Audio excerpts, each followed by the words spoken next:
जयतु भारतम।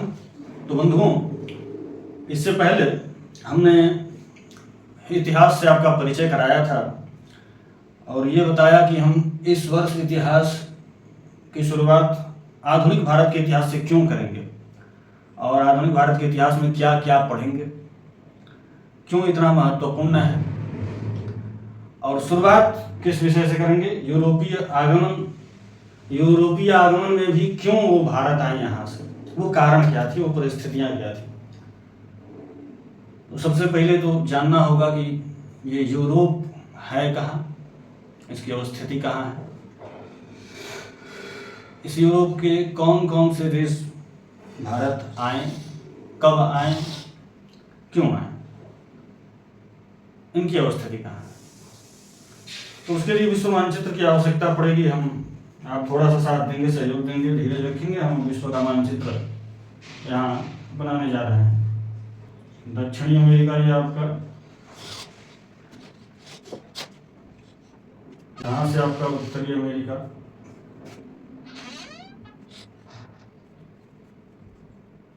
यहाँ हम बना देते हैं अफ्रीका।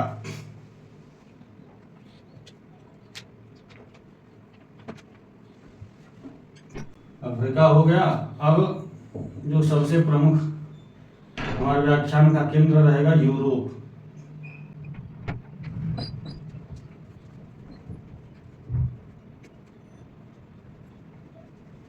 ये आपका यूरोप रहा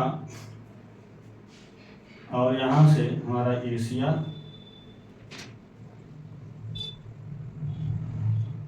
और ये हमारा भारत का दक्षिणी हिस्सा,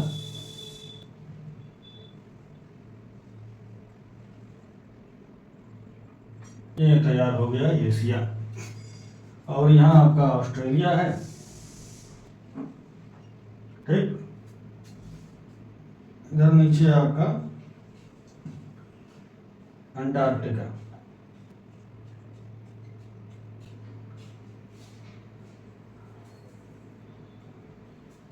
तो ये उत्तरी अमेरिका,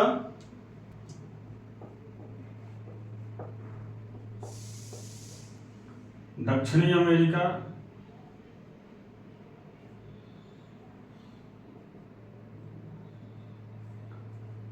यहाँ आपका यूरोप, अफ्रीका और एशिया, ऑस्ट्रेलिया। देखिए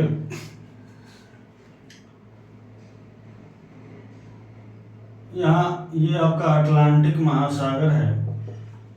इसके उत्तरी हिस्से को हम नॉर्दर्न अटलांटिक ओशियन, दक्षिणी हिस्से को दक्षिणी अटलांटिक महासागर और उत्तरी हिस्से को नॉर्दर्न अटलांटिक ओशियन, उत्तरी अटलांटिक महासागर बोलते हैं। यहाँ पर अफ्रीका है और ये यूरोप, और बीच में ये जो आपको दिख रहा है ये मेडिटेरेनियन सी है, यानी भूमध्य सागर है। यहाँ पर ये बीच का हिस्सा ब्लैक सी है, काला सागर, ये भूमध्य सागर है।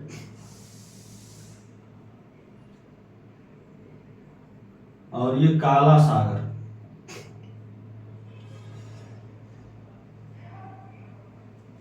ये बीच में यहाँ लाल सागर, ये फारस की खाड़ी है।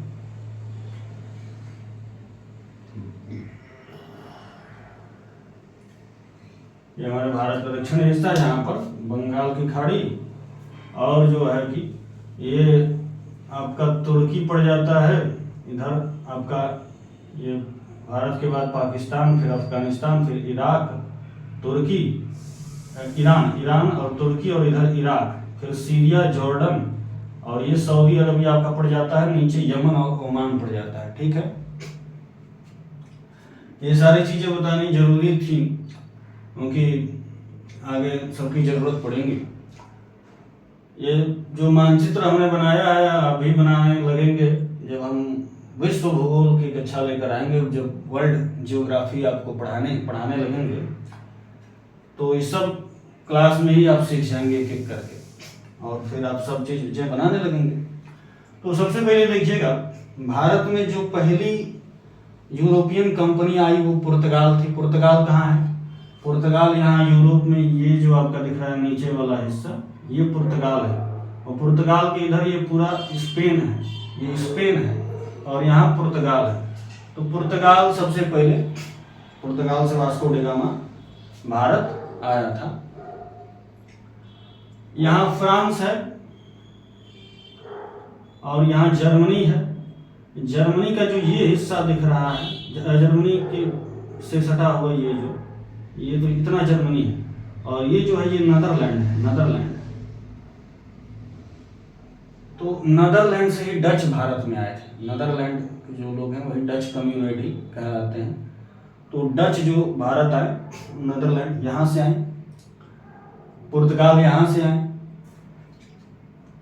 यहाँ डेनमार्क है, डेनमार्क से डेनिश जो भारत है, डेनमार्क। और फ्रांस तो यही है, फ्रांसीसी भी भारत आए थे, French east India company. Sweden के भी लोग आए थे, स्वीडिश कंपनी भी आई थी। स्वीडिश यहाँ है, स्वीडन यहाँ, ये स्वीडन है आपका, स्वीडन। ये फ्रांस, ये पुर्तगाल और ये आपका स्पेन है। स्पेन जहाँ से वास्को डी गामा गया और इंडिया खोजने, भारत खोजने गया और अमेरिका खोज दिया, north America. Vasco D gamma बोल रहे हैं, ये क्या नाम था, कोलंबस, क्रिस्टोफर कोलंबस। वो भी था पुर्तगाली का, लेकिन पुर्तगाल के राजा ने उसे भगा दिया उसकी बेतुकी बातों को सुनकर। तो यहीं से सटा है स्पेन, तो यहाँ आगे हम बताएंगे। अब यहाँ जो आगे क्या कहते हैं, हाँ, अंग्रेज जो थे, अंग्रेज भैया यहाँ पर हैं। ये आपका यूनाइटेड किंगडम पड़ता है, ग्रेट ब्रिटेन इसको पहले कहिए। यहाँ पर आयरलैंड है। इस खेल को समझिएगा, बड़ा मजेदार खेल है। आप सुनते होंगे, एक तो नाम इंग्लैंड का है, एक ब्रिटेन आप सुनते होंगे, एक आप ग्रेट ब्रिटेन सुनते होंगे,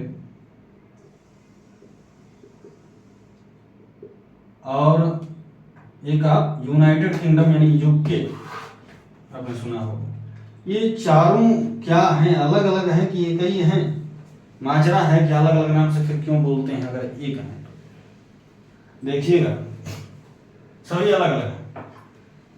ये जो हिस्सा आपका उत्तर में दिखाई दे रहा है, ये पूरी इस अटलांटिक महासागर में बहुत यहाँ पर छोटे छोटे कई सारे आइलैंड्स हैं।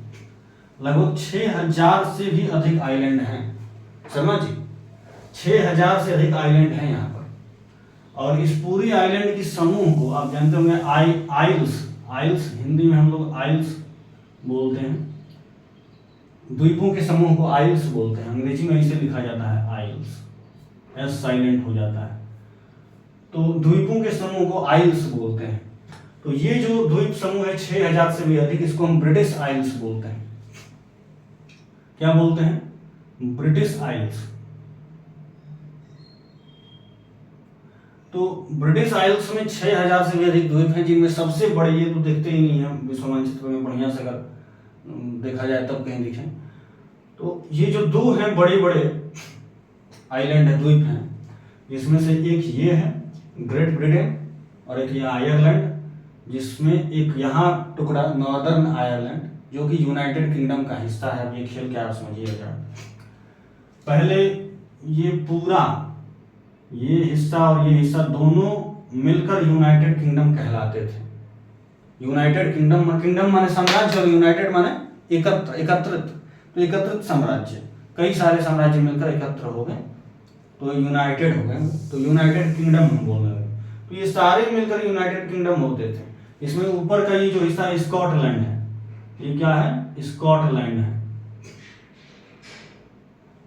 नीचे वाला इंग्लैंड है जो सबसे बड़ा भूभाग है और सबसे ज्यादा जनसंख्या भी यहाँ रहती है।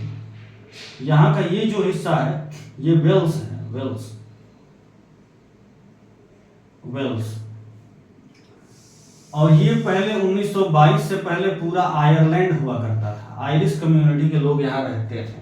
आयरिश कम्युनिटी की थी एनी बेसेंट जो भारत आई थी और होम रूल मूवमेंट में उन्होंने पूरा सहयोग दिया था बाल गंगाधर तिलक को, और भारतीय राष्ट्रीय कांग्रेस की वो अध्यक्ष भी बनी थी।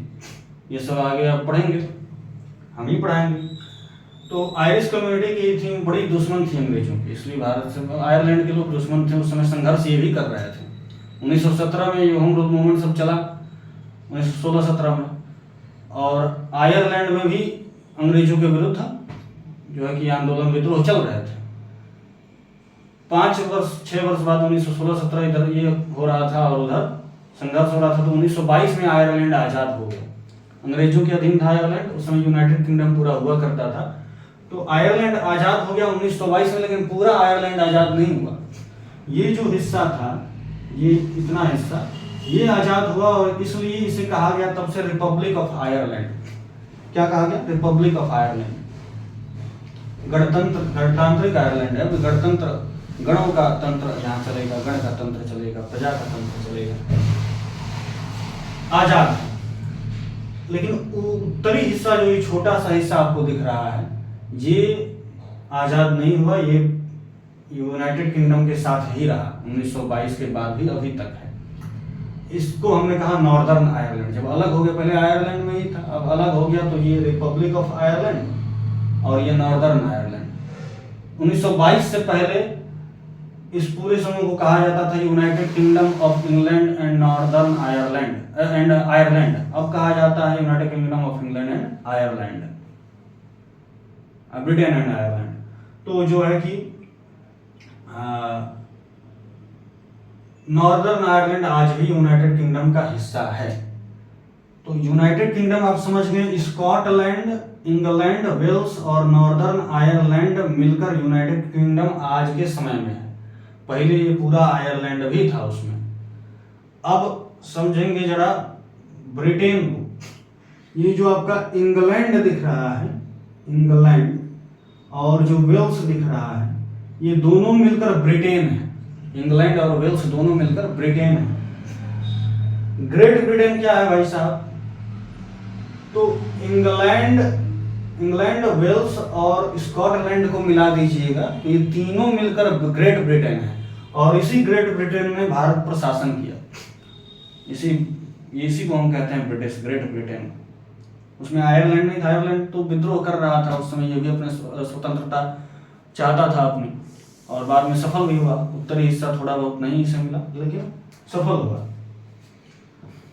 तो इन्हीं स्कॉटलैंड, इंग्लैंड और वेल्स, यही जो आपको भूभाग दिख रहा है, इन्होंने ही भारत पर शासन किया और विश्व के अधिकांश भूभाग पर शासन किया।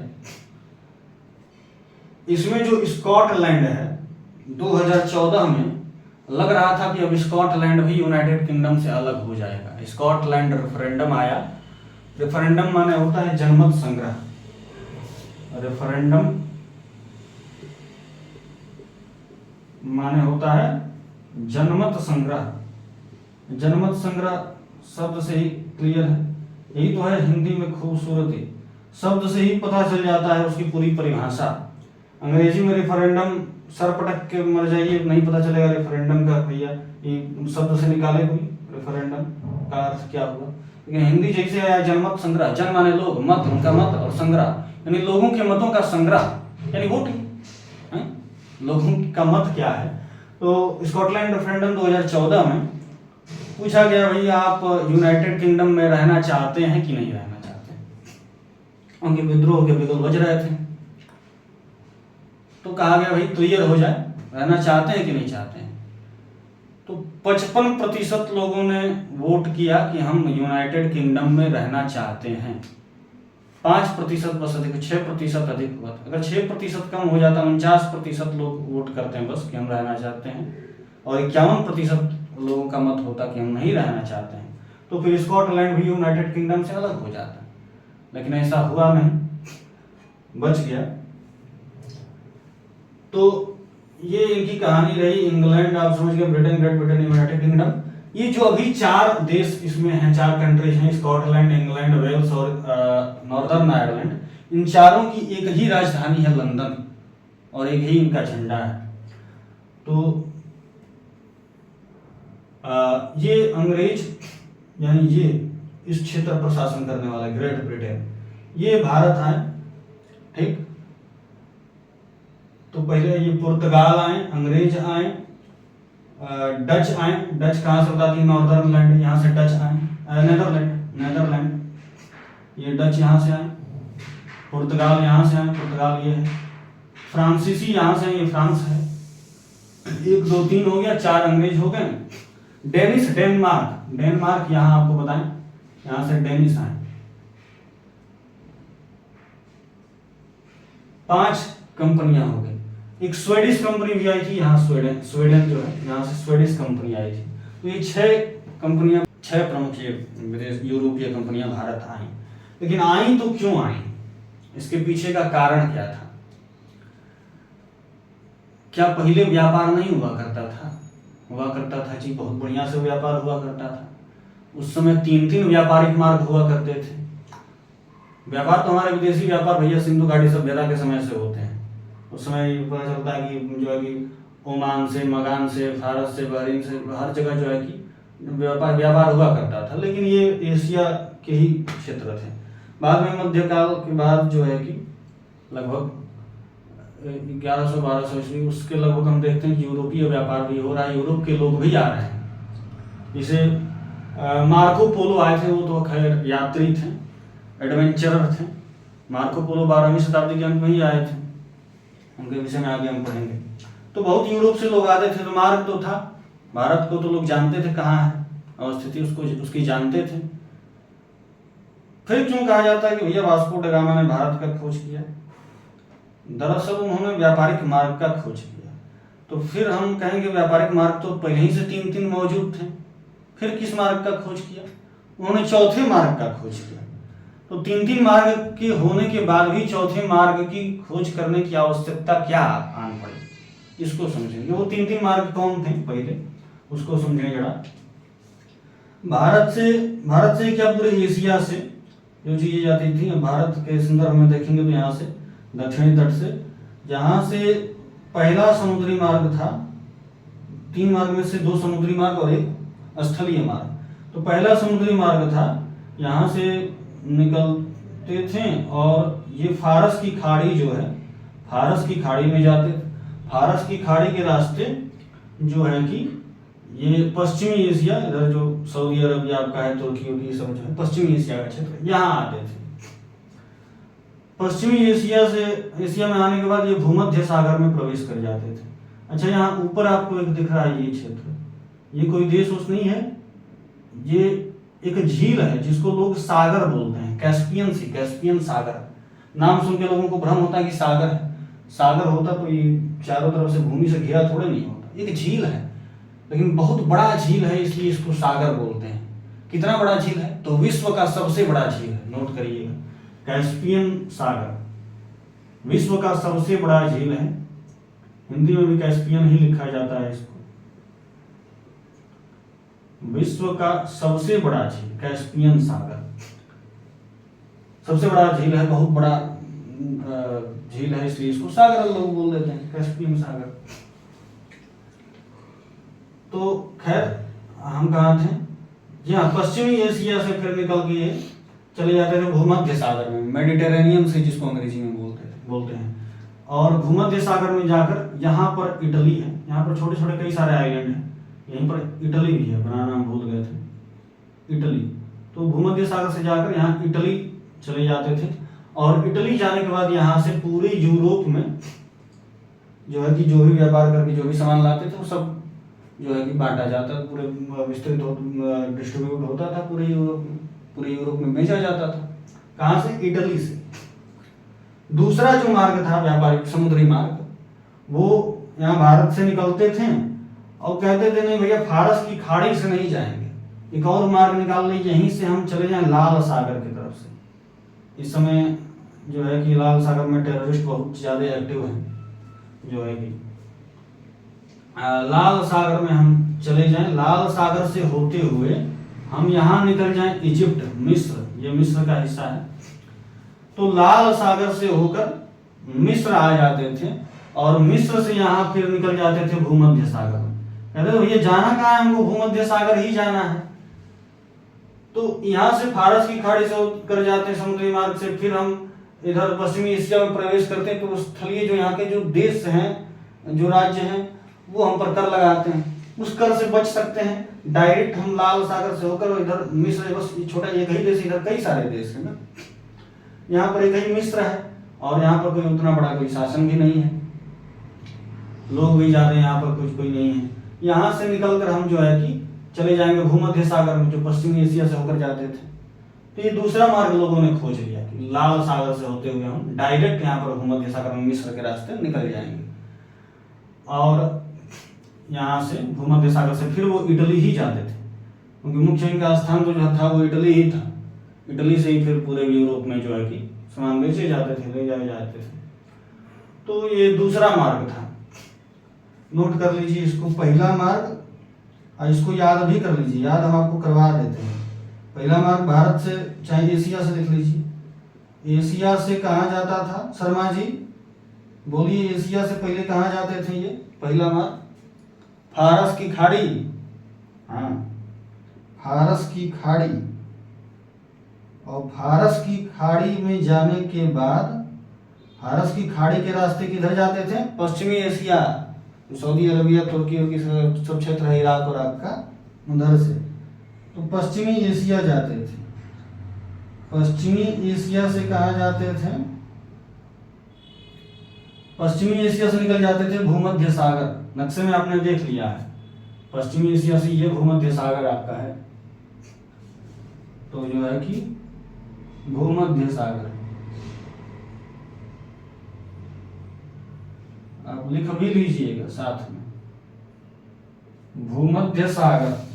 अब भूमध्य सागर से कहा इटली निकल जाते थे, यहीं पर इटली है, तो भूमध्य सागर से इटली।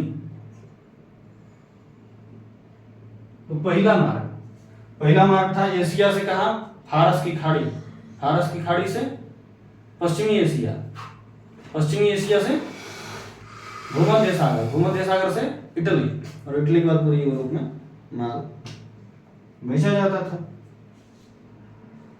दूसरा मार्ग हमने क्या बताया था भैया, इधर लिख देते हैं।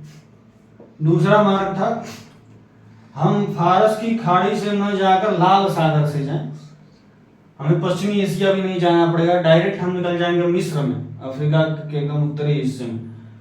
तो जो है कि भैया हम भारत से निकलेंगे और जो है कि चले जाएंगे लाल सागर, लाल सागर से होते हुए यहाँ मिस्र निकलेंगे, मिस्र से निकल के भूमध्य सागर में पहुंच जाएंगे और भूमध्य सागर से इटली। दूसरा मार्ग रहा, नक्शे में देख लीजिए, यहां से निकले लाल सागर पहुंचे, लाल सागर बहुत पतला ये जगह देखने में नक्शे में लग रहा है, लेकिन था बड़ा, है बड़ा, क्योंकि जो है कि यहाँ से निकलते थे और मिस्र ऐसे यहाँ पर आ जाते थे, मिस्र, और फिर भूमध्य सागर और यहाँ इटली पहुंच जाते थे। तीसरा जो स्थलीय मार्ग था, दूसरा याद करिएगा, भारत से लाल सागर, क्या हुआ, भारत लाल सागर के रास्ते फिर कहा मिस्र, मिस्र से कहा, मिस्र से कहा शर्मा जी भूमध्य सागर, भूमध्य सागर से इटली, इटली के बाद फिर पूरे यूरोप में, वहां से इटली पहुंच गए तो यूरोप पहुंच गए। तीसरा जो मार्ग था स्थलीय मार्ग, यहाँ भारत से भैया जो है कि हम चले जाते थे सेंट्रल एशिया, सेंट्रल एशिया से इधर रूस से होते हुए हम निकल जाते थे इधर बाल्टिक नेशंस की तरफ। बाल्टिक देश ये जो है यहाँ पर इस्टोनिया है, इस्टोनिया, लताविया, लिथुआनिया, ऐसे क्रम में है एकदम, देखिएगा एस्टोनिया है, एस्टोनिया के बाद क्या है, लताविया है, लताविया के नीचे लिथुआनिया, इन तीनों देशों को हम बाल्टिक देश बोलते हैं, बाल्टिक नेशंस, ठीक है। तो ये जो स्थलीय मार्ग था भैया, भारत से हम सेंट्रल एशिया गए, रसिया के रास्ते, रूस के रास्ते जो है कि चले गए बाल्टिक देश, एस्टोनिया, लताविया, लिथुआनिया, और बाल्टिक देश के बाद फिर पूरे यूरोप में यहाँ पर जो है कि सामान डिस्ट्रीब्यूट हो जाते थे। उस समय जो ये हम आप कहेंगे भैया यूरोप में तो यही एंटर कर लिए, यही यूरोप की सीमा है, तो फिर जो है कि यहाँ तक बाल्टिक देश जाने के बाद फिर पूरे यूरोप में डिस्ट्रीब्यूट करने की क्या जरूरत है, यहीं से कर देते। लेकिन भैया आप जानते हैं पहले यूएसएसआर होता था, सोवियत संघ होता था, तो पूरा सोवियत संघ इधर यहाँ तक फैला था, ये एस्टोनिया, लताविया, लिथुआनिया भी सोवियत संघ का ही हिस्सा था। तो हमने रूस कहा, यानी उस समय का सोवियत संघ इसके रास्ते होकर जो है कि यहाँ जाते थे, तो और फिर यहाँ से पूरे यूरोप में डिस्ट्रीब्यूट होता था सामान। तो भारत से सेंट्रल एशिया फिर रसिया के रास्ते हम जाएंगे बाल्टिक देश। बाल्टिक देश कौन कौन सा है याद करिएगा, Estonia, Latvia, Lithuania, Estonia, Latvia, Lithuania, और फिर पूरे यूरोप में सामान बटेगा। तो 3 मार्ग थे, इसको भी लिख लीजिए। भारत से सेंट्रल एशिया, मध्य एशिया, भारत से ही कहीं से सिल्क रूट हुई, जो चाइना से जो व्यापार होता था, रेशम मार्ग, वो भी सेंट्रल एशिया के रास्ते होकर ही फिर रूस के रास्ते जो है कि बाल्टिक देश जाता था, यही रास्ता था उस समय, रेशम मार्ग से जो व्यापार होता था। तो जो है कि मध्य एशिया और मध्य एशिया से या रसिया, सोवियत संघ, और फिर आज के बाल्टिक देश जो उस समय सोवियत संघ के हिस्सा थे। तो फिर जो है कि बाल्टिक देश कौन कौन से हैं? 3, एस्टोनिया, लताविया, लिथुआनिया, और बाल्टिक देश से फिर पूरे यूरोप में। ये 3 व्यापारिक मार्ग थे, 2 समुद्री मार्ग और 1 स्थलीय मार्ग। फिर चौथे मार्ग को खोजने की आवश्यकता क्या आन पड़ी, इसको समझेंगे। ये जो आपको हिस्सा दिख रहा है भूमध्य सागर के ऊपर और नीचे, भूमध्य सागर में जितने छोटे मोटे आइलैंड भी हैं वो ही सारे, ये पूरा हिस्सा पहले जो है कि इतना यूरोप का ये ऊपर का हिस्सा, और अफ्रीका का भी ये कुछ हिस्सा, और इधर एशिया का भी हल्का फुल्का कुछ एशिया जो है कि पहले रोमन एम्पायर के अंडर आता था, रोमन साम्राज्य, ईसा से पहले ही रोमन साम्राज्य का अस्तित्व था।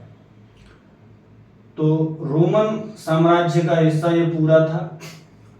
बाद में कुछ ऐसी परिस्थितियां आई कि रोमन साम्राज्य जो है ये 2 भागों में बंट गया, एक जो है आपका पश्चिमी रोमन और एक पूर्वी रोमन।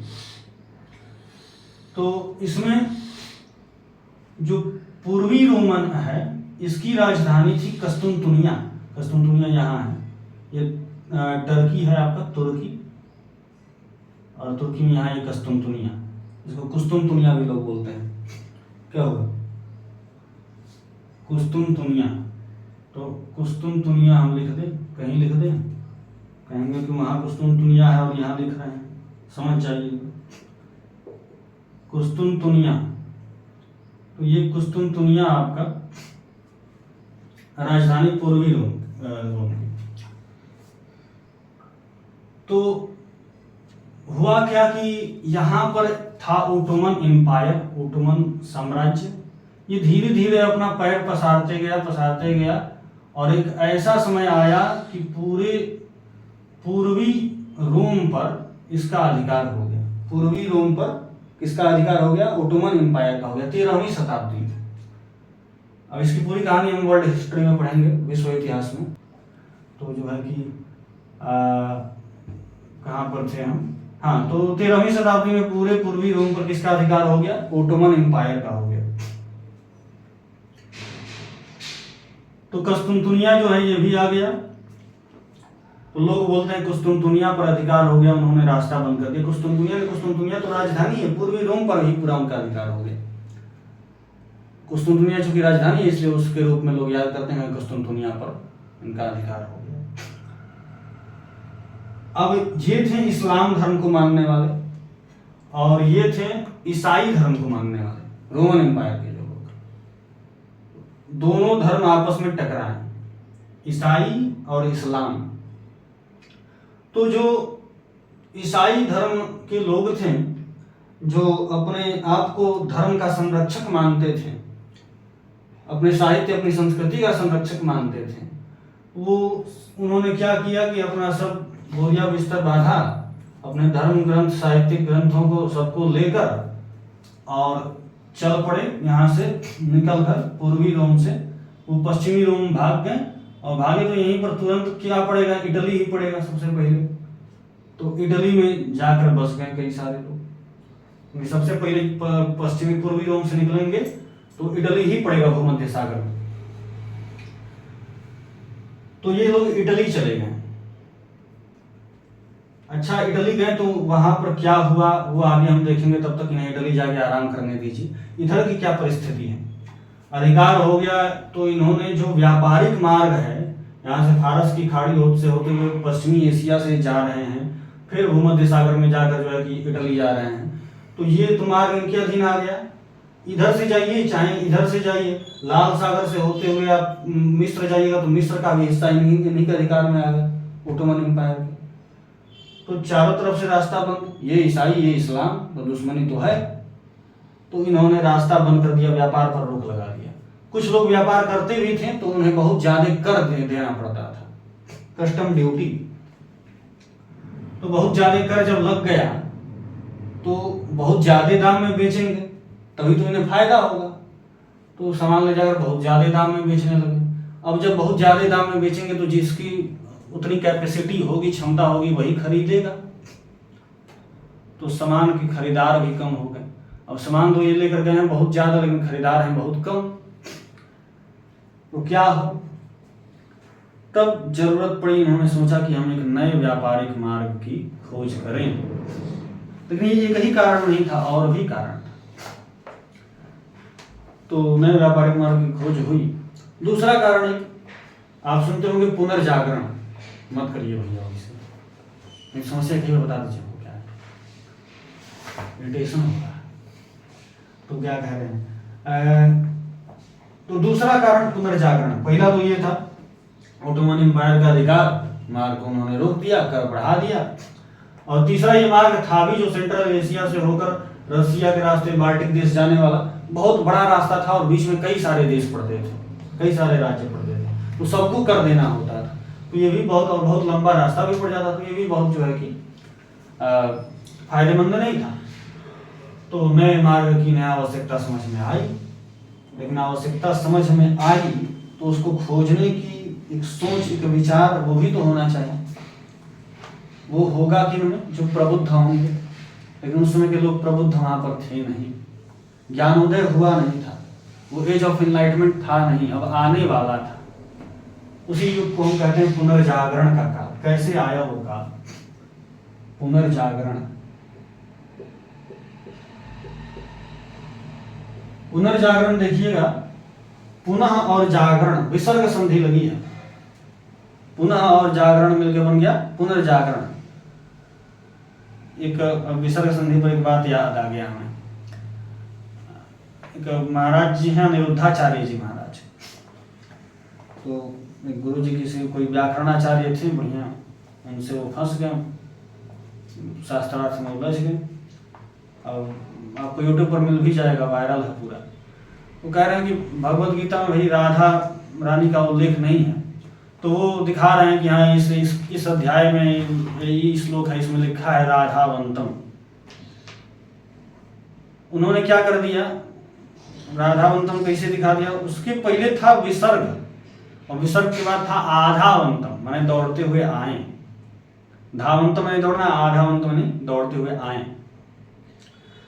और विसर्ग को और आ को उन्होंने जोड़कर वो उच्चारण कर दिया राधावंतम। और कई जगह लिख भी दिया है लोगों ने कि नहीं देखो उल्लेख है राधावंतम। वो कह रहे हैं ऐसा है, नाश मत करिए, आधावंतम लिखा है। वही बोल रहे हैं, अरे गुरुजी आप हमारे गुरुजी बताए हैं इसे है राधावंतम है, आप सब छोड़िए, विसर्ग संधि है वहां पर। तो जो ऐसे व्याकरण को नहीं समझते हैं वैसे आधा को राधा बोल सकते हैं, कुछ भी कर सकते हैं। आप समझिए विसर्ग संधि है पुनः और जागरण, आपके पास इतना दिमाग है, पुनः और जागरण। हालांकि अनिरुद्धाचार्य जी महाराज बहुत बढ़िया कथावाचक हैं, जो है कि, लेकिन व्याकरण का ज्ञान उतना नहीं है, तो क्या करिए। पुनः जागरण, पुनर्जागरण, पुनः माने दोबारा, जागरण माने जागृत होना, दोबारा जागृत होना। इसका मतलब पहले कभी जागृत थे, पहले कभी जागृत थे, लेकिन बीच में कोई ऐसा काल आया होगा जहां वो सो गए होंगे। सोने का मतलब उनकी बुद्धि सो गई होगी, बुद्धि सो गई होगी पूरी तरह से ये नहीं कह सकते, कुछ तो चिंतन करते होंगे, कुछ सोचते तो होंगे, लेकिन सोने का तात्पर्य यह है कि उनके विचारों पर किसी दूसरे विचार का प्रभाव अधिक था। अपनी सोचने समझने की क्षमता उतनी नहीं थी, वो विचार जो प्रभावी था वो क्या था, वो धर्मगुरुओं का विचार था, वो पादरियों का विचार था, वो पॉप का, वो फादर का विचार था, चर्च का विचार था। धर्म बड़ा प्रभावी था उनका, ईसाई धर्म पर जो था बहुत प्रभावी था। ये आंख मूंद कर जो पादरी कह दिए वही आंख मूंद कर भरोसा कहा यही सत्य है, अपना कुछ दिमाग, अपना ही कुछ सोच नहीं लगाते थे। इतना तक कि इनके दैनिक जीवन में जो है कि चर्च के पादरियों का हस्तक्षेप रहता था। कोई दिन में काम करते थे, इनमें मन में लगता था कि नहीं ठीक है कि सही है, क्या है गलत है, किया है मैंने सही किया है, तो चले जाते थे फादर के पास, पूछते थे कि हमसे ये हो गया, ये हमने सही किया है कि गलत किया है। वो बताते थे कि नहीं ऐसा किया है तब गलत है, तो गलत है तो इसका प्रायश्चित करना पड़ेगा। फिर वही दंड भी बताते थे और ये उस दंड को स्वयं स्वीकार भी करते थे। और हर काम पूछकर जो भी दिन में करते थे सब जाके रिपोर्ट करना है चर्च में, और जैसा बताएंगे फिर वैसा करना है। इतने अंदर तक जो है कि प्रभाव चला गया था चर्च का। अपनी सोचने की क्षमता नहीं थी, जो ये माँ कहते थे वही ये मान लेते थे।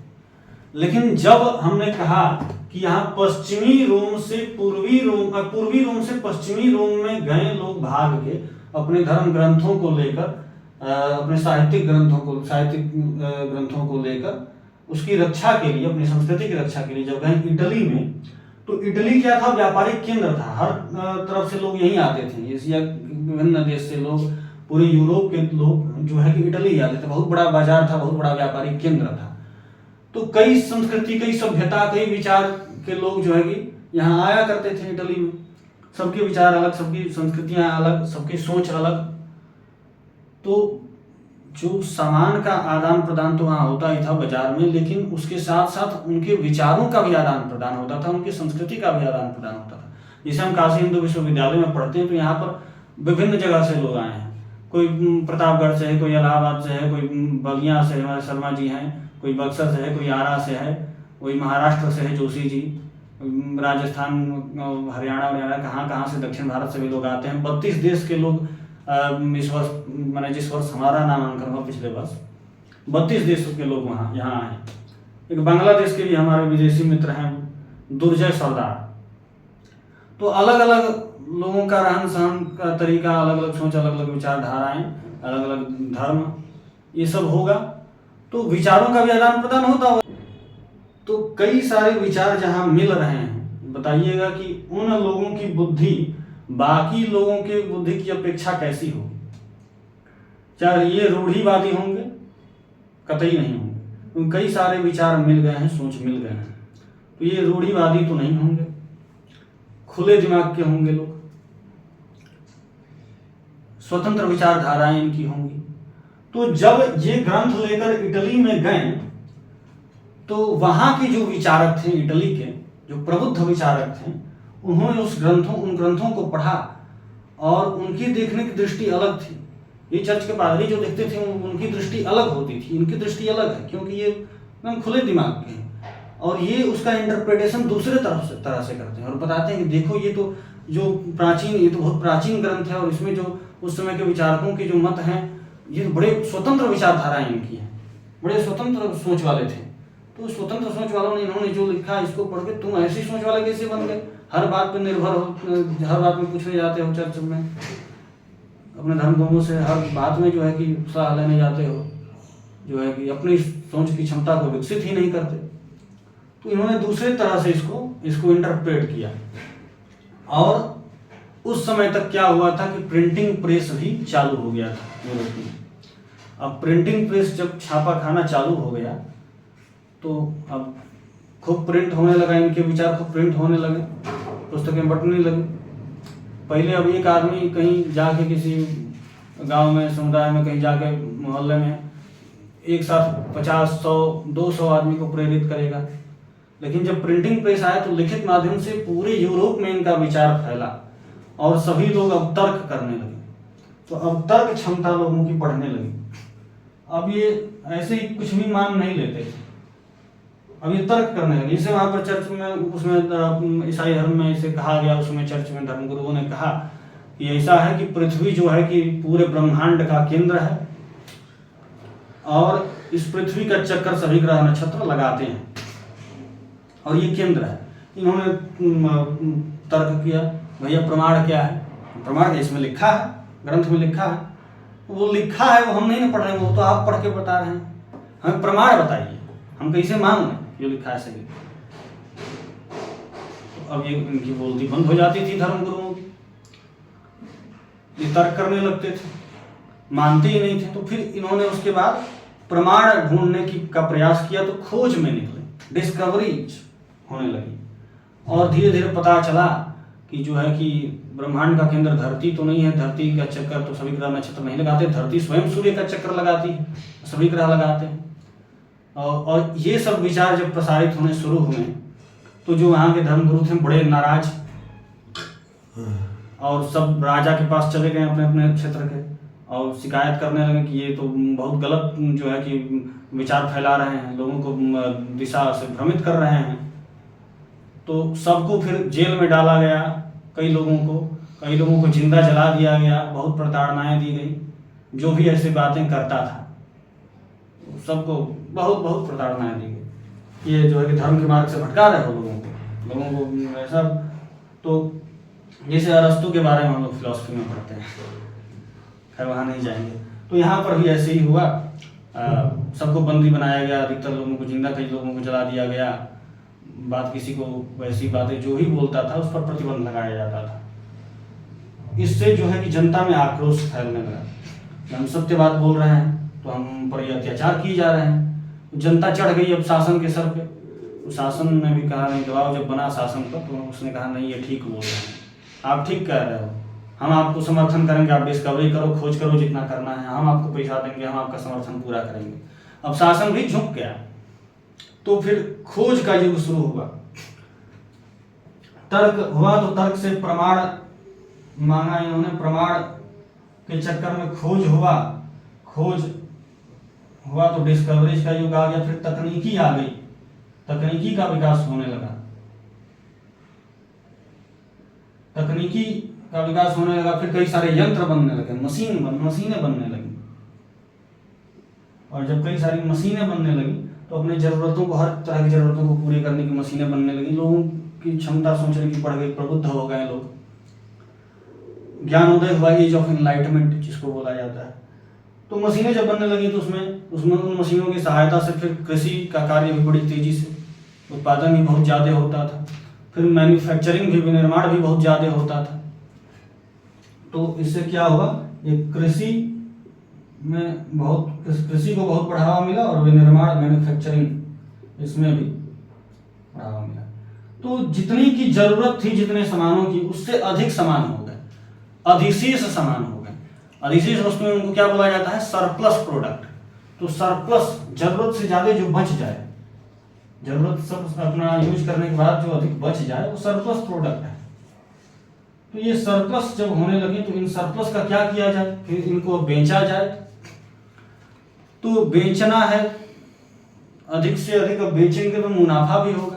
तो जैसे लोगों को अधिक से अधिक मुनाफा होना शुरू होगा तो इन्हें प्रेरणा मिली कि हम उद्योग लगाएं, मुनाफा हो रहा है इसमें, हम और उद्योग लगाएं। तो औद्योगिकीकरण हो गया, उद्योग लगने लगे।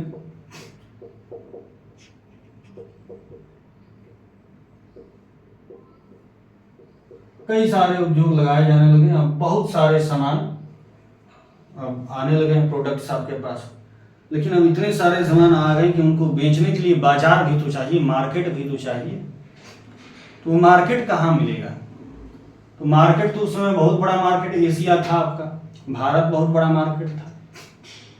लेकिन भारत जाने के रास्ते में तो ये जो है कि ओटोमन, ये इस्लामिक लोग आ गए हैं, ओटोमन साम्राज्य आ गया है, बाधा बन रहा है। तो कैसे जाएं हम यहाँ? इस मार्केट की खोज भैया, बाजार हमें चाहिए।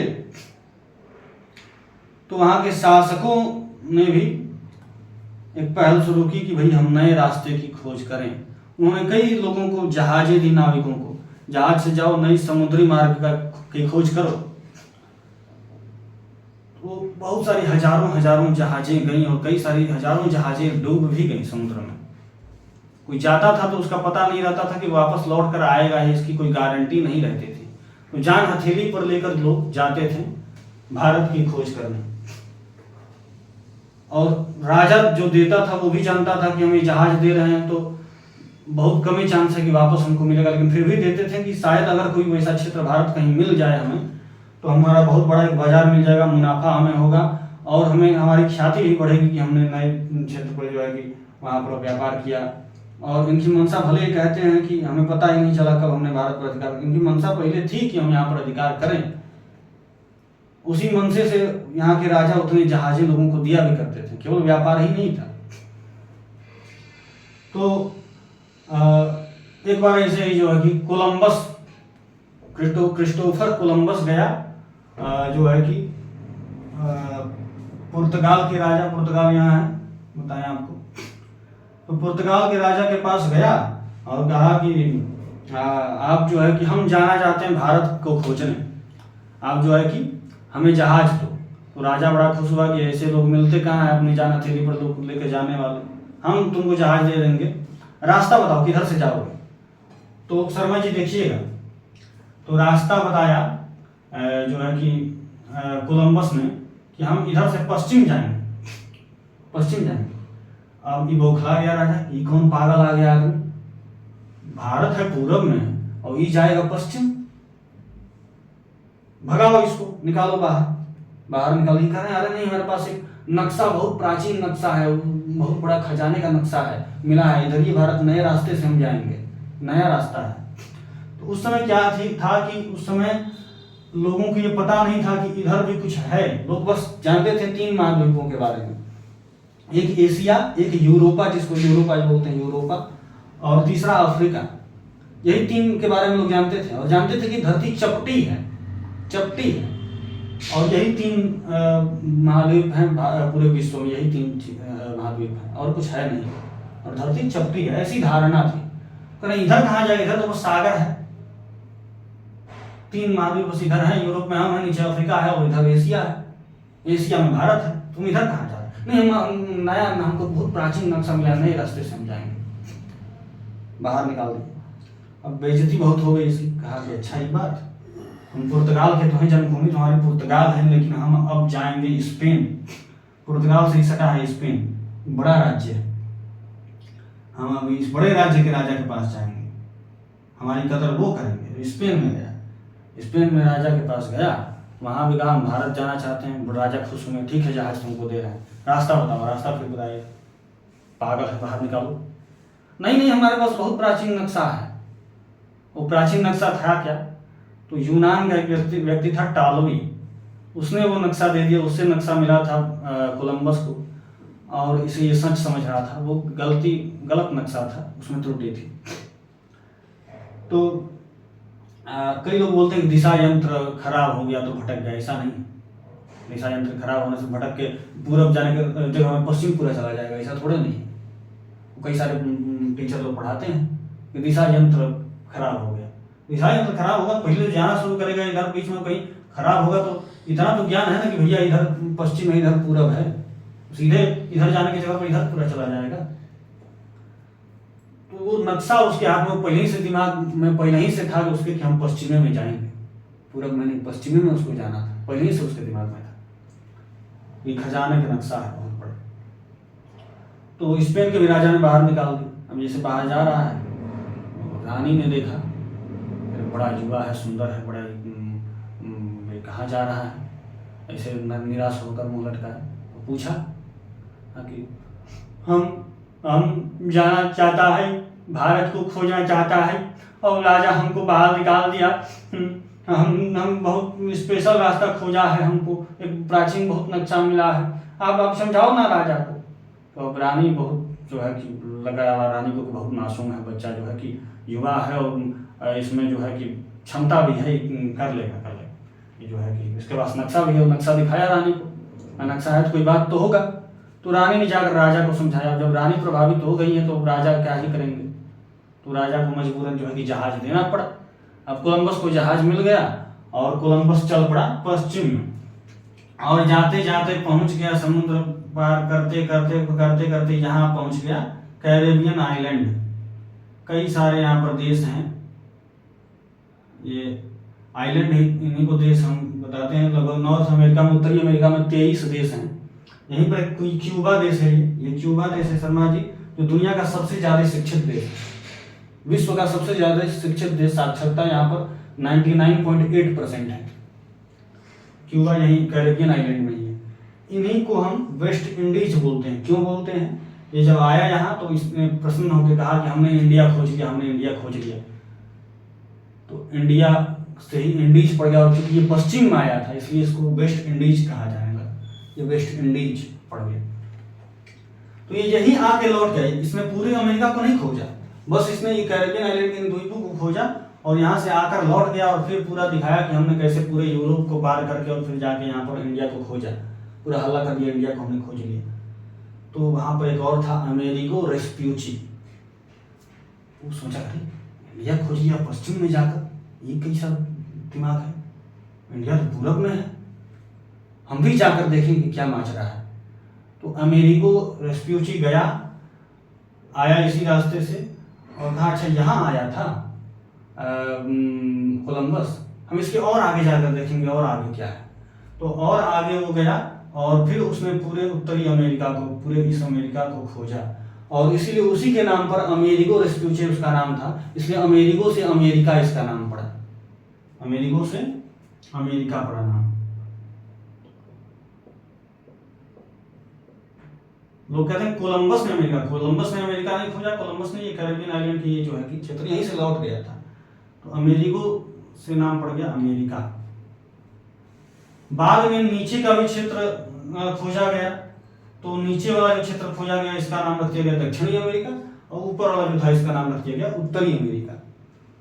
और इसे नए विश्व की खोज कही गई, new world, discovery of new world, क्योंकि उसके पहले लोगों की धारणा यही थी कि धरती चपटी है और यही 3 महाद्वीप हैं, एक एशिया, यूरोपा और अफ्रीका। इसके बारे में तो किसी को पता ही नहीं था।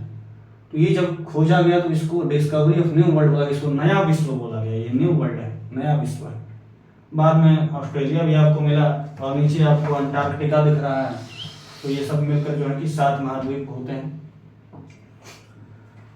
तो कोलंबस और उसके बाद अमेरिगो वेस्पुची के बाद जो है कि पूरे अमेरिका का खोज हुआ। अब इसके बाद जो है कि क्या कहते हैं, वास्को ड गामा, वो भी यहाँ पुर्तगाल से ही, पुर्तगाल के राजा ने जहाज दिया और जहाज से ये अफ्रीका के रास्ते ऐसे, ये बाद में तो पता चल ही गया रहस्य कि जो है कि इंडिया नहीं है। जब इसने वास्को ड गामा ने मैंने खोज लिया तब इसको पूरा विश्वास था कि नहीं ये इंडिया नहीं होता। बहुत लोगों को ऐसा था। तो यहाँ अफ्रीका से होते हुए कई लोग बोलते हैं यहाँ अफ्रीका रुका और यहाँ पर जो है कि एक गुजराती व्यापारी था, उससे मार्ग पूछा। उस व्यापारी ने बताया कि हाँ भाई हम यहाँ पर इंडिया है, भारत है, चलो हम साथ ही ले चलते हैं। इसको विश्वास नहीं हो रहा था तो फिर देखा कि इधर कोई भूमि होगा, इसको लग रहा था कि यही तो नहीं है, क्योंकि पूरब में तो ये भी यहाँ से है, यहाँ से निकल रहे हैं तो पूरब इधर आइए रहे हैं। तो फिर देखा उसने पक्षियों को उड़कर जाते हुए इधर, तो सोचा कि जरूर अगर पक्षी जा रहे हैं तो उधर जरूर कोई भूमि होगी। तो विश्वास कर लिया गुजराती व्यापारी का और जो है कि यहाँ से वो जो है कि चला आया सीधे ये यहाँ कोचीन, कुछ नहीं, कालीकट जहाँ जमोरिन ने वास्को डी गामा का स्वागत किया। ये बात में हम ये कथा पढ़ेंगे आगे, कहानी सब। लेकिन पहले ये कारण आपने देखा, पहला कारण जो है कि ओटोमन एम्पायर का अधिकार, व्यापारिक मार्ग पर रोक, कर में वृद्धि, कस्टम ड्यूटी बढ़ाना, पुनर्जागरण का काल जिससे कि लोग प्रबुद्ध हुए, ज्ञानोदय हुआ, फिर डिस्कवरीज हुई, डिस्कवरी का युग आया, फिर मशीनें बनी, तकनीकी आई, तकनीकी से फिर जो है कि कृषि और विनिर्माण में बढ़ावा मिला। तो सरप्लस प्रोडक्ट अपने यूज के बाद ही बच गए, तो उसको बेचा गया तो मुनाफा हुआ, मुनाफे से प्रेरणा मिली तो लोगों ने उद्योग कई सारे खोले। जब कई सारे उद्योग लगे तो बहुत सारे सामान हैं तो उसको बेचने का जगह मार्केट भी चाहिए, तो मार्केट की खोज करनी है।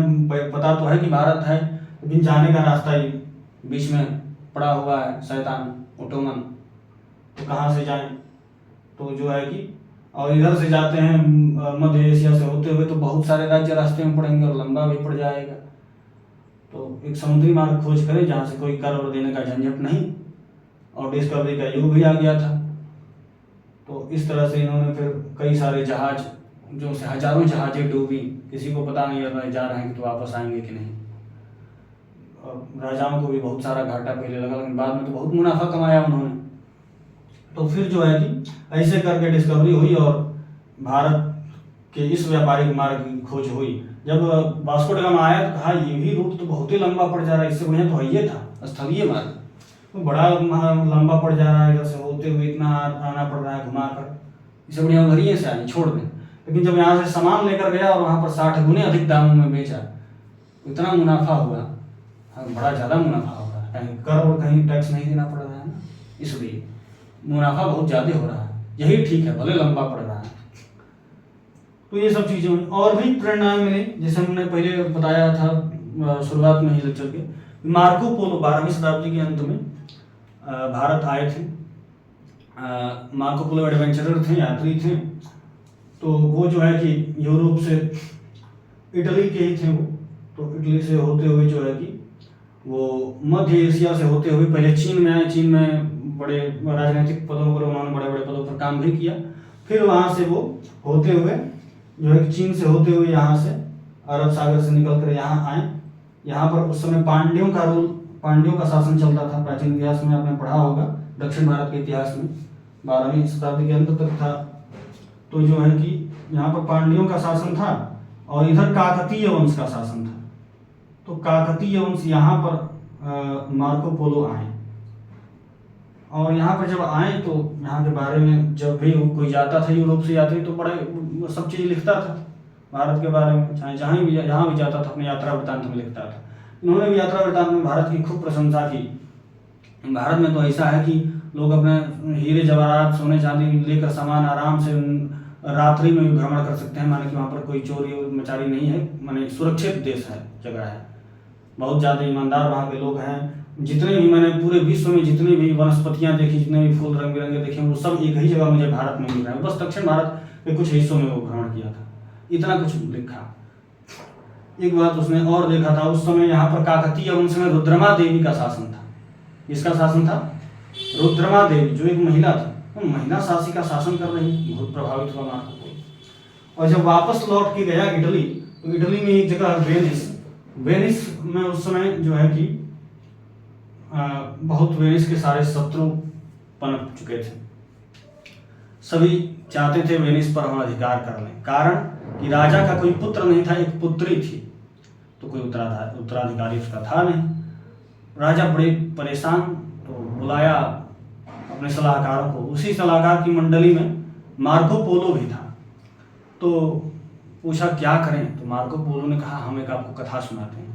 कथा की हकीकत है, हम भारत गए थे, वहाँ पर काकतीय वंश में हमने देखा एक महिला शासिका शासन कर रही है, रुद्रमा देवी। आपको पता है जिस तरह आपका कोई बेटा नहीं है, उसी तरह वहाँ के राजा का भी कोई बेटा नहीं, और आपके तो अब शत्रु हुए हैं जब आपकी बेटी बड़ी हो गई है। वहाँ पर तो अभी बेटी रुद्रमा देवी अभी गर्भ में ही थी, तभी चारों ओर से शत्रुओं ने घेर लिया था साम्राज्य को, और बस इसी फिराक में थे बस सूचना मिल जाए बेटा हुआ है या बेटी, अगर बेटी होगी तो हम आक्रमण कर देंगे, क्योंकि वहाँ के सैनिक भी हतोत्साहित हो जाएंगे कि हमारा कोई उत्तराधिकारी नहीं मिला, और उस स्थिति में हमें पराजित करना बड़ा आसान रहेगा। तो उसी फिराक में थे, चारों ओर से घेरे हुए थे, और दुर्भाग्य से हो गई बेटी। राजा बड़े चिंतित हुए, मंत्री को बुलाया, बताया बेटी हुई है। मंत्री ने कहा कि आप एक काम करिए, ये आप जानते हैं कि बेटी हुई है और हम जानते हैं बेटी हुई है, बाहर के लोग नहीं जानते। आप जाकर बाहर बोल दीजिए कि हमें अपना उत्तराधिकारी मिल गया। अब उत्तराधिकारी भाई कोई भी हो सकता है, बेटा या बेटी, ये तो नहीं कह रहे कि बेटा हो गया, हमें अपना उत्तराधिकारी मिल गया। इस तरह आप झूठ में नहीं बोलेंगे, जाके बोल दिया हमें अपना उत्तराधिकारी मिल गया। सभी लोग जो घेरा डाले थे सभी वापस चले गए कि नहीं, इस समय आक्रमण करना ठीक नहीं होगा, खुशी का माहौल है, उत्साह में पूरे सैनिक सब उत्साह से लबरेज हैं, वो इस समय हमें ढोल चढ़ा देंगे, बाद में कभी ऐसी स्थिति कमजोर देखेंगे नाजुक तब आएंगे। फिर रुद्रमा देवी का लालन पालन होने लगा, वो धीरे धीरे बड़ी हुई और एकदम लड़कों की तरह ही रहती थी, किसी को पता चलता नहीं था रहस्य। वो युद्ध में भी जाती थी, युद्ध भी करती थी, युद्ध का संचालन भी करती थी, और रुद्रदेव के नाम से जानी जाती थी। लेकिन भैया रहस्य हमेशा छिपता नहीं, सच्चाई छिप नहीं सकती बनावट के असूलों से, कि खुशबू आ नहीं सकती कभी कागज के फूलों से, हैं? सूर्या फिल्म में राजकुमार का डायलॉग है। इस पर हमारे नाना जी बोला करते थे कि सच्चाई छिप भी सकती है जब आपस में मेल हो, और खुशबू आ भी सकती है जब कागज में तेल हो। ये तेल और मेल का मेल है, लेकिन ये मेल ज्यादा समय तक रहता नहीं। जैसे ही मेल ये बेमेल हुआ, फिर राज का पर्दा फास, तो फास हुआ पर्दा। अब पता चल गया कि ये रुद्रदेव नहीं, ये रुद्रमा देवी है। तो वहां के प्रजा ने ही उनको स्वीकार करने से इनकार कर दिया, नहीं, इनको शासिका के रूप में स्वीकार नहीं कर सकते। विद्रोह प्रजा है कि इतना बड़ा झूठ हमसे, इतना बड़ा रहस्य छिपाया गया, राजा ने इतना बड़ा झूठ बोला, तो प्रजा ही जो है कि खिलाफ हो गई। अब शत्रुओं के लिए बड़ा बढ़िया स्वर्णिम अवसर, तो शत्रुओं ने फिर चारों तरफ से घेर लिया, और लोगों ने रुद्रमा देवी को बचाकर वहां के जो विश्वसनीय लोग थे वो ले गए कहीं। अब शत्रु प्रभावी पराजय के कगार पर थी काकतीय वंश की सेना। फिर वहाँ के अब लोग प्रजा ने सोचा कि भैया अभी तो बड़ा गड़बड़ हो जाएगा, हम पराजित हो जाएंगे, शत्रु का अधिकार हम पर हो जाएगा, फिर हम पराधीन हो जाएंगे, और पराधीन सपने में सुख ना है। पराधीन मनुष्य के स्वप्न में भी कभी सुख नहीं मिलता उसको, तो ये दिक्कत हो जाएगा। रुद्रमा देवी ने तो बहुत बड़े बड़े युद्धों में संचालन किया है, वो हमारी मदद कर सकती हैं, पहले चला जाए। कहा रुद्रमा देवी से कि आप कृपा करिए, बचा लीजिए, हमसे गलती हो गई बहुत बड़ी, हमने आपको पहचाना नहीं, आप बचा लीजिए, आप ही हैं सब, बाबू सरकार सब आप ही हैं, आप ही तारणहार हैं, बचा लीजिए। रुद्रमा देवी ने कहा कि यदि आप समझते हैं मुझे कि मैं आपकी सुरक्षा कर सकती हूँ, तो आपको मुझे अपनी शासिका के रूप में भी स्वीकार करना चाहिए। पहले बोली, मैं एकदम, आप वही एकदम हैं, सब स्टेट हैं, मजिस्ट्रेट हैं, आप ही भूदेव हैं, आप आइए एकदम, बस चलिए हमको बचा लीजिए बस। रुद्रमा देवी गई, बचा ली, सब युद्ध का संचालन की और शत्रुओं को पराजित की, और फिर रुद्रमा देवी शासिका वहां की बनी और शासन करने लगी। तो मार्को पोलो ने कहा, जब भारत जैसे देश में एक महिला शासिका शासन कर सकती है, तो आपकी बेटी क्यों नहीं कर सकती है, वो उत्तराधिकारी क्यों नहीं हो सकती। तो राजा तो बड़े प्रेरित हुए, लेकिन उन्होंने कहा कि सब तो ठीक है, लेकिन हमारी स्थिति वैसी नहीं है। हमारी बेटी के बारे में सभी जानते हैं कि हमारी एक ही ये बेटी है, उन्होंने तो छिपा लिया था ना, तो बच गए। इनके बारे में तो सब जानते हैं। तो उन्होंने कहा तो क्या दिक्कत है, जानते हैं बेटी है, बड़ी तो हो गई है, इसको अपना उत्तराधिकारी घोषित कर दीजिए। जब हाँ वो शासिका बन सकती है, भी बन सकती है। तो बात मान के जो है कि राजा ने, वेनिस के राजा ने अपनी पुत्री को अपना उत्तराधिकारी घोषित किया कि यही हमारी उत्तराधिकारी है, यही शासन संभालेगी। और फिर जो शत्रुओं के आक्रमण का जो उनके भय का जो काला बादल जो छाया हुआ था, वो हट गया, छट गया बादल, और फिर जो है कि बड़े प्रसन्न हुए। तो मार्को पोलो की ऐसी कई सारी कथाएं भारत के बारे में जो उन्होंने लिखा था, इससे वहाँ के लोग बड़े ही प्रेरित हुए कि भारत में एक बार जाना चाहिए। भारत के सौंदर्य का भी बहुत बढ़िया वर्णन, वहाँ की समृद्धि का भी बहुत बढ़िया वर्णन। तो सभी प्रेरित हुए कि भारत में जाना चाहिए, सभी लोग चाहते थे कि भारत में जाएं। और वास्को ड गामा ने जब खोज लिया तो फिर सभी टूट पड़े। डच, फ्रेंच, इंग्लैंड से ब्रिटिश जो है कि स्वीडिश, सभी भारत में आने लगे, डेनिश सब आने लगे। तो ये सारी कथाएं थी, क्या क्या कारण थे, क्या क्या परिस्थितियां थी, क्या क्या प्रेरणा के स्रोत थे उन्हें भारत आने के लिए, उनके लिए भारत की खोज ऐसे कैसे हुई, ये पूरी कहानी आपके समक्ष रही। बहुत लंबा लेक्चर हमको लग रहा है ये हो गया है आज का। आगे की कथा हम अगले क्लास में करेंगे। अगली क्लास आपको रविवार को मिलेगी। आज 1 अगस्त है, 4 अगस्त को आपको अगली कक्षा मिलेगी। हमने कहा था हर सप्ताह में 3 कक्षाएं हम लेंगे, तो इस सप्ताह में 2 कक्षाएं हो गई और तीसरी कक्षा रविवार को मिलेगी। तब तक के लिए जयतु भारतम, जयतु भारतस्य संस्कृति, जय श्री राम। स्क्रीनशॉट ले लीजिए, वैसे आपको कुछ बुझाएगा नहीं, लेकिन फिर भी देखिए कि हम ऐसा लिखे ही है।